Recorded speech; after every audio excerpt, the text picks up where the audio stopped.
monde, je vous retrouve aujourd'hui pour une nouvelle vidéo qu'on m'a demandé plusieurs fois. Je vais vous parler de harem inversé, ma petite trope chouchou, ma trope préférée. Petit disclaimer, juste dans cette vidéo, du coup je vais parler de harem inversé et de polyamour qui sont dans les livres deux tropes différentes mais liées. Dans la vraie vie, le polyamour, ça existe, c'est une forme d'amour également. Du coup, moi, ce que je vais vous parler, c'est du polyamour exclusivement dans les livres. Ce n'est pas forcément représentatif de la réalité. En premier, quand même, parce que je reçois souvent cette question en commentaire ou par message. Je vais vous expliquer ce qu'est le harem inversé, mais également du coup le polyamour ou white shoes. Le harem inversé ou reverse harem en anglais, c'est une forme d'amour dans les livres où on a généralement une femme qui est le noyau central et qui va avoir plusieurs love interests, généralement 3 ou plus. Il y en a quelques-uns où il y a 2 love interests, mais pour moi un harem inversé c'est vraiment 3 love interests ou plus, sinon ce n'est pas un harem inversé, c'est juste une femme qui est en relation avec 2 hommes. Une histoire où il y a une femme qui est le noyau, qui a plusieurs love interests et qui va avoir une relation avec chacun d'entre eux, tous en même temps. Donc c'est comme un couple, MF, une femme et un homme, sauf que là ça va être une femme et un homme, puis un autre homme, et un autre homme, et un autre homme, et un autre homme, et ils sont tous d'accord. Ils sont tous d'accord, parfois pas dès le début, ça arrive, parfois ils sont jaloux, mais généralement, un harem inversé, à la fin, ils sont tous ok avec ça, et il y a très souvent en plus de la found family du coup entre les hommes, parce qu'il y a quand même un lien privilégié entre eux et avec le noyau central, la protagoniste. Parfois, dans les love interests, il y a aussi des femmes, mais généralement, la majorité du temps, une femme pour plusieurs hommes. Le polyamour, ou white shoes, c'est la même chose, mais on va dire que c'est l'édition de luxe, l'édition 2.0. Dans les livres en général, c'est une femme qui va avoir une relation avec différents love interests, et certains de ces love interests, ou tous ces love interests, vont avoir des relations aussi entre eux, tout simplement. Parfois, ça va être une femme qui a une relation avec 3 hommes, et 2 de ces hommes ont aussi une relation ensemble, mais le dernier, non. Parfois, ça va être une femme qui est en relation avec, j'en sais rien, 5 hommes, et 2 ensemble, un avec pourquoi pas l'un des autres duos en plus. Tout est possible, c'est du polyamour, c'est-à-dire que tout le monde peut aimer tout le monde. Mais dans un cercle qui est défini à un moment ou à un autre. Généralement, il n'y a pas de jalousie entre eux, c'est le principe. Le harem inversé, ce n'est pas comme j'ai déjà entendu plusieurs fois de la pornographie. Non, même si dans certains il y a beaucoup de scènes de smut, c'est pas un livre de gangbang comme j'ai déjà entendu. Ça peut être un petit peu rigolo à dire, mais je trouve que ça dévalorise beaucoup le genre, parce que le harem inversé, oui, on peut avoir des scènes de smut à plusieurs, des scènes de Tetris comme dit l'autrice Anna Briac, où ils vont tous être en même temps dans la scène de smut, que ce soit une femme avec les différents hommes, donc le harem, ou le polyamour où ils vont tous faire des choses ensemble. C'est totalement possible, ça arrive très fréquemment, mais ce n'est pas du gangbang. Il y a une histoire derrière, comme pour n'importe quelle romance ou romantaisie. Je suis sur le montage de la vidéo, donc là, changement de décor, changement de tête un petit peu, parce que c'est un jour où j'ai juste pas envie. Mais j'ai oublié de rajouter aussi un dernier point sur ce que le harem inversé n'est pas, et de ce que j'ai déjà entendu sur ça. J'ai déjà entendu que la protagoniste des harems inversés c'était des nymphomanes, parce que elles ont souvent envie de faire des choses intimes avec leur love interest, et parfois dans la même journée elles vont faire avec 2 hommes différents, sauf que ils sont tous d'accord avec ça. Je trouve ça très dégradant pour la place des femmes dans des livres ou dans la vraie vie. On dirait rarement ce genre de choses à propos d'un homme, donc je vois pas pourquoi on dirait ça à propos d'une femme. Le harem inversé, c'est quand même aussi un genre où la femme est libre sexuellement, et ça j'aime beaucoup, et du coup je trouve ça très dommage de venir dégrader l'image de la femme, même si c'est juste pour rire. Les mots ont une signification, les mots ont un poids et il faut faire très attention à ce qu'on dit. Donc non, une femme qui a plusieurs rapports dans une même journée ou qui a des rapports avec plusieurs hommes en même temps n'est pas une nymphomane, c'est juste une forme d'amour et une forme de liberté sexuelle. Le harem inversé, par contre, ça va être un petit peu l'apologie de l'amour. Ça va être la femme qui prend le pouvoir, une histoire de confiance, une histoire de féminisme aussi. C'est un genre, une trope qui fait voir les choses d'une autre manière, qui permet aussi de voir, pourquoi pas, l'amour d'une autre manière, même si c'est pas forcément le genre d'amour qu'on vit soi-même, ça permet de voir que oui, c'est totalement possible d'aimer différentes personnes et que, pourquoi pas, ces différentes personnes peuvent aussi s'aimer entre elles, que ce soit de l'amour charnel ou que ce soit d'une amitié très très forte. C'est tout. En soi, le harem inversé ou le white shoes, c'est une apologie de l'amour. Généralement, à la fin, peu importe ce qui se passe, la femme est au pouvoir. La femme est au-dessus des hommes, c'est elle qui décide, même si ça donne l'impression que ce n'est pas elle qui décide. Quand c'est bien construit, les différents hommes qui entourent la femme, qui complètent la complètent parfaitement parce qu'ils ont tous des personnalités très différentes, ils sont tous construits de manière différente, ils ont tous une relation différente avec la protagoniste. Dans les harems inversés, chaque protagoniste masculin va avoir ses propres qualités, ils vont se compléter ensemble et ils vont compléter la protagoniste. Ils vont lui permettre de grandir. Si vous avez moins de 18 ans, le harem inversé n'est pas encore pour vous. Attendez un petit peu quand même avant de vous lancer dans le genre, même pour le livre où c'est un petit peu plus tranquille parce qu'il y a toujours un moment ou un autre du smut. Si vous voulez vous lancer dans cette trope, je vais vous proposer quelques recommandations. Je vais commencer par une dark romance qui a déjà fait ses preuves, qui a permis à une personne qui me suit sur Instagram de commencer le harem inversé et maintenant elle adore cette trope. Donc je me dis c'est vraiment le livre parfait pour ceux qui veulent commencer. The Sons of Sorrow de Lisa Bartlett. Donc ici on est dans une dark romance psychologique avec des trigger warnings qui sont de plus en plus sombres selon les tomes. Il y a 4 tomes plus un tome bonus et cette saga là est terminée, même si il va y en avoir 2 autres qui vont arriver entre cette année, l'année prochaine et très sûrement aussi en 2027 à mon avis, dans le même univers. Dans cette saga, on va suivre Layani qui a fui il y a 6 ans le club de bikers où elle a grandi toute sa vie. C'est la fille du président du MC. Parce qu'il s'est passé un truc. Il s'est passé un truc très très grave, donc elle a fui pour se reconstruire et elle n'a pas fui seule, elle a fui avec Reed qui est un autre gars de ce club qui est un peu plus âgé que elle et qui l'a aidé à se reconstruire, à se reforger. 6 ans après avoir fui, et ben elle va devoir retourner dans ce club de bikers qu'il a vu grandir mais qu'il a vu aussi d'une certaine manière mourir parce que sa meilleure amie, son âme sœur, s'est suicidée. Et en revenant dans ce club de bikers, beaucoup de choses vont ressortir, des tensions avec des personnes qu'elle connaissait déjà, des traumatismes qu'elle a vécu qui refont surface et puis plein d'autres petites choses parce que bah quand même, hein, sinon ce ne serait pas marrant. Pourquoi je vous conseille ce livre comme premier harem inversé alors que c'est une dark romance? Parce que dans ce livre, on commence l'histoire, la protagoniste est déjà en relation avec 2 hommes. C'est le premier harem inversé que j'ai lu où c'est le cas. Et pourtant, j'en ai lu plein. J'en lis tous les mois, j'en lis tout le temps. C'est la première fois et pour le moment la seule fois que j'ai vu ça. Du coup,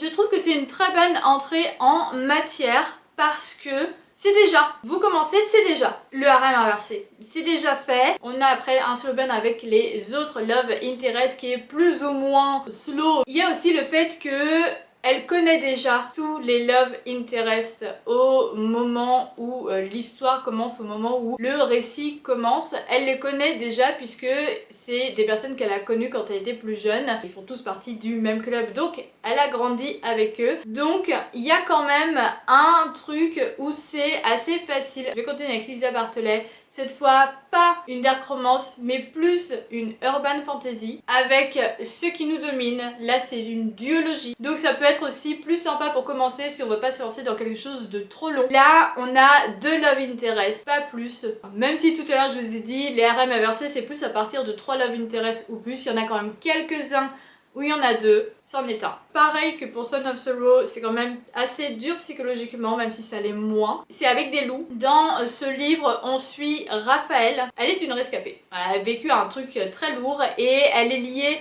à cause de ça à 2 autres loups d'une manière un petit peu particulière parce que c'est grâce à elle qu'elle est sauvée. Plusieurs années plus tard, elle va se trouver à nouveau liée à eux lorsque elle va rencontrer son nouvel alpha. Il y a tout qui va ressortir et tout. Bref. Là aussi on est dans du slow burn. Pour ceux qui n'aiment pas le fast burn, c'est parfait. On sent la tension monter, on voit les relations qui se créent petit à petit. C'est doux, entre guillemets doux parce que c'est dur psychologiquement, mais les relations en elles-mêmes sont douces. Et de love interest, ça peut, je pense, faire moins peur que 4, 5, 6. On continue avec les autrices françaises, on continue avec les petits harems. La duologie pour tous pour elle de E.J. Jeanne. Attention, pour lire ce livre, il faut apprécier lire du smut, pas pour le tome 1 mais plus pour le tome 2. Là aussi on est sur un bon slow burn. Dans ce livre, on suit Constance qui est la dame de compagnie de la reine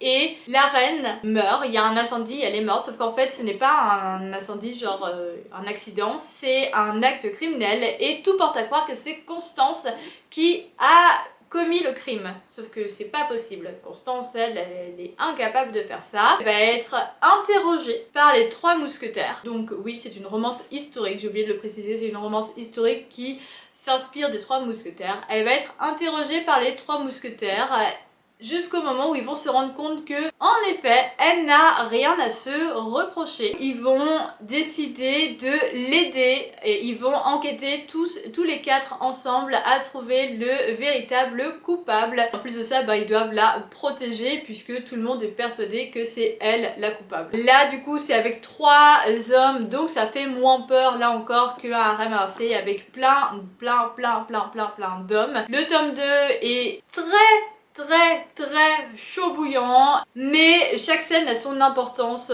C'est tellement bien écrit. Je continue avec les autrices françaises, forcément. Ténébrae de Anna Briac. C'est son premier harem inversé et elle est en train d'écrire le 2e. On est dans une romantaisie avec des métamorphes. On est dans quelque chose d'assez dur. Ça fait pleurer quoi. Vraiment, ça fait pleurer. C'est une saga en 4 tomes qui est terminée. On suit Neven qui est une jeune louve qui doit assister à des jeux combat en tant que spectatrice que son père a organisé et le vainqueur aura droit de l'épouser. Sauf que Neven, elle sait très bien que déjà les jeux sont truqués et en plus de ça, elle sait très bien qui sait que son père va faire en sorte qu'elle l'épouse et en plus de ça, elle n'est pas du tout heureuse. Elle va fuir. Elle va fuir avec son meilleur ami et dans sa fuite, elle va tomber sur 3 autres métamorphes qui viennent d'un autre clan, d'une autre meute et ils vont tous s'entraider. Et à partir de là, ils vont se retrouver liés. Je trouve que les autrices françaises ont une très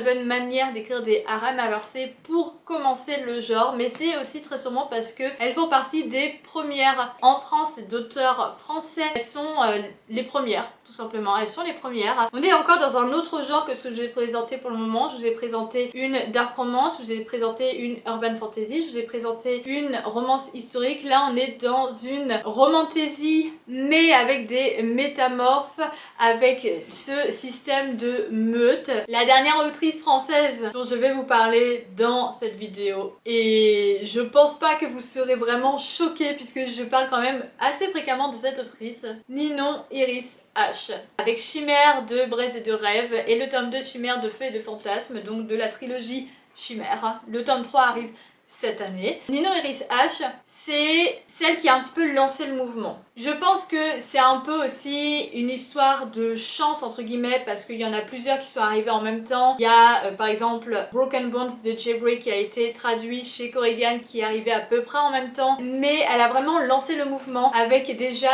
tout son contenu sur TikTok lorsqu'elle rédigeait ce livre, donc ça a quand même duré plusieurs semaines voire même plusieurs mois, et ensuite avec ce premier tome et puis tous les contenus en général sur le harem inversé. Je pense qu'elle a vraiment lancé le mouvement de cette trope en France. Forcément, je ne peux que vous conseiller de lire son livre comme premier harem inversé. Dans ce livre, on suit Rei, qui est du coup dans un monde de chimères. Donc les chimères, en gros, ce sont des gargouilles. Donc ce sont des personnes... des êtres humains qui peuvent se transformer avec leur corps en pierre. Et les chimères, leur ennemi, c'est les démons. On est dans 4 love interests, 4 enemies to lovers différents. Rei, c'est une promise de pureté. Elle est promise à une autre chimère. Comment tu t'appelles, monsieur? Comment tu t'appelles? Elle est promise à Callan, une autre chimère qui est le fils de la chef actuel de cette ville de chimère. Son but ultime à Rei, ce n'est pas d'épouser Callan. Non, son but ultime, c'est de venger sa famille et de tuer Callan durant leur nuit de noces, quitte à en mourir derrière. Sauf que ses plans vont se retrouver un petit peu modifiés lorsque elle va faire la rencontre d'autres personnes et qu'elle va en découvrir un petit peu plus aussi sur son fiancé. Dans le premier tome, on a une femme ultra badass qui va rencontrer ses différents love interests. On va découvrir un petit peu tout cet univers qui va essayer de tout faire pour mener à bien sa mission. Et dans le deuxième tome, eh ben, on suit une femme, Rei, qui a toujours cru que elle ne survivrait pas au-delà de sa 21e année, si je me souviens bien, et qui du coup maintenant doit apprendre à vivre. Pour du harem inversé toujours, un peu doux cette fois on est plus dans de la rom-com. Je peux aussi vous conseiller, donc là j'en ai pas avec moi parce que j'ai pas en version papier, j'ai lu ça sur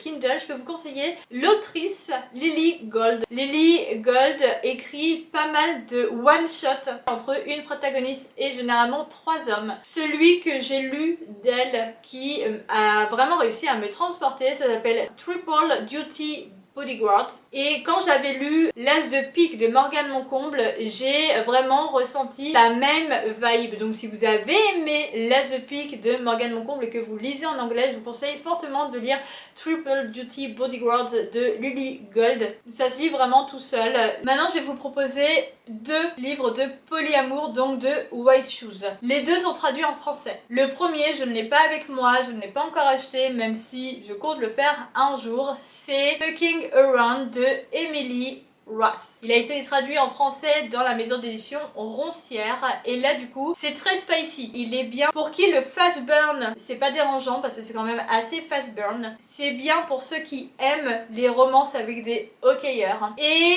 c'est bien pour ceux qui n'aiment pas le third act breakup parce que oui j'ai oublié de le dire mais dans les harems inversés il y a très rarement des third act breakup et ça oh my god juste pour ça c'est trop bien. Dans ce livre on suit une jeune femme qui vient de terminer ses études pour devenir kiné. Je crois que c'est kiné ou médecin qui... Ouais, je crois que c'est kiné qui suit une équipe de sport de haut niveau dans leur tournoi annuel. Je ne connais pas les termes, j'avoue. Bref, vous avez compris le principe et elle était à ça en fait de ne pas avoir d'équipe et de perdre une année puisque ben, généralement c'est en début d'année qu'on assigne une équipe jusqu'au moment où c'est bon.